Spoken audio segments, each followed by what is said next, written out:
আল্লাহ আপনাকে মনে করেন একটা মোবাইল দিয়েছেন, আপনি আল্লাহর কাছে শুকরিয়া আদায় করবেন, আল্লাহ আলহামদুলিল্লাহ আমাকে এই মোবাইলটা দিয়েছেন।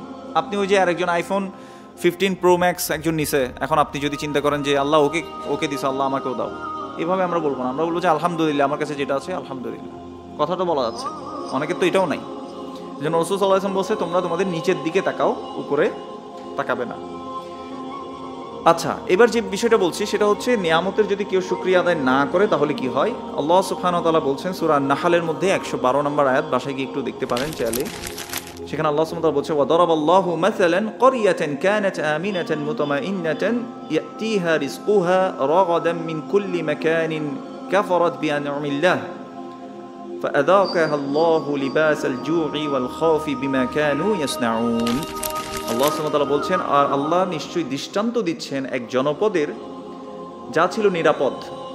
আল্লাহ একটা জনপদের উদাহরণ দিচ্ছেন, যেই জনপদটা ছিল নিরাপদ, নিশ্চিন্ত, মুতমাইন্নাতান ইয়াতিহা রিজকুহা রাগাদান মিন কুল্লি মাকান, প্রত্যেক জায়গা থেকে ওই অঞ্চলে কি আসতো, রিজিক আসতো।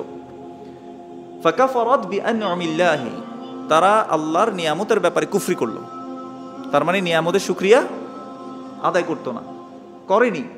এই জন্য কি দিয়েছে, ফাআযাকাহুল্লাহু লিবাসাল জু', আল্লাহ তাদেরকে আস্বাদন করালেন খিদার।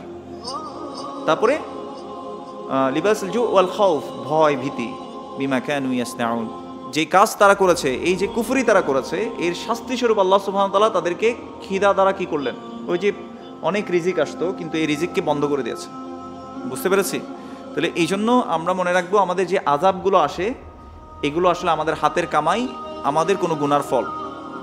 আল্লাহ সুবহানাহু ওয়া তাআলা কোরআনের অন্য জায়গায় এইভাবে বলছেন, যাহারাল ফাসাদু ফিল বাররি ওয়াল বাহরি বিমা কাসাবাত আইদিন নাস, জল এবং স্থলে যত বিপর্যয় ছড়িয়ে পড়েছে। এই যে আমাদের দেশে একটা ঘূর্ণিঝড় চলে গেল না কিছুদিন আগে, প্রচণ্ড গরম পড়ছে না, এগুলো কি আযাব না আমাদের জন্য?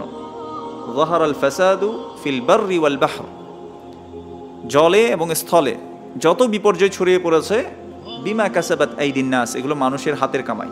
তাহলে গুনার কারণে কি হয়, রিজিক থেকে মানুষ কি হয়, বঞ্চিত হয়, নিয়ামত থেকে বঞ্চিত হয়। আল্লাহ আমাদেরকে বোঝার তৌফিক দান করুন।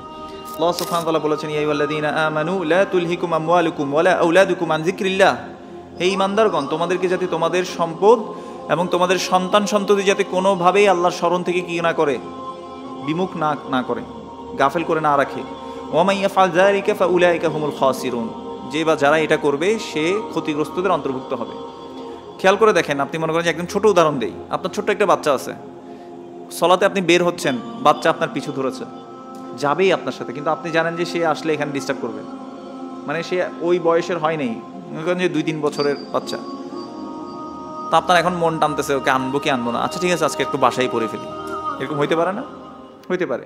আবার দেখেন আপনার বাচ্চা অনেক একটু বড় হওয়ার পরে একটু জেদ করতেছে যে টিভি গেমস মানে PS4 একটা গেমস আছে, ওটা কিনে দিতে বলতেছে। এখন আপনি জানেন যে এটা কিনে দিলে সে আস্তে আস্তে এটার প্রতি আসক্ত হয়ে যাবে, আপনি আপনার ওই ভালোবাসার কারণে তাকে ওটা কিনে দিলেন, কিন্তু সে আস্তে আস্তে আল্লাহর জিকির থেকে, আল্লাহর পথ থেকে সরে গেল, তাই না? অথবা মনে করেন যে আপনি আপনার ছেলে আপনাকে একটা করে বসলো, জিদ ধরে বসলো যে তাকে একটা গিটার কিনে দিতে হবে বড় হওয়ার পর। এখন আপনি ছেলেকেও ভালোবাসেন, আপনি আবার আল্লাহকেও ভালোবাসেন, আপনি চিন্তা করতেছেন দিব কি দিব না, এটার উপরে ভালোবাসা প্রাধান্য পাইছে কার? ছেলের।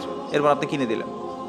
এভাবে বিভিন্ন বিষয় আমাদেরকে আসলে আল্লাহর জিকির থেকে, আল্লাহর স্মরণ থেকে কি করে ফেলে, সরাই ফেলে। আবার আপনার সম্পদ, মাগরিবের সময় দোকান বন্ধ করবেন, ওই টাইমে কাস্টমার আসতেছে বেশি, বুঝতে পেরেছেন কিনা?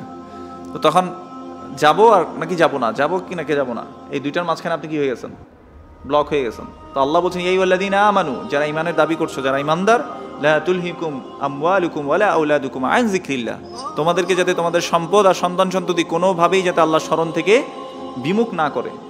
ওয়া মান ইয়াফআল যালিকা ফাউলাইকা হুমুল খাসিরুন, যে বা যারা এটা করবে তারাই ক্ষতিগ্রস্তদের অন্তর্ভুক্ত হবে।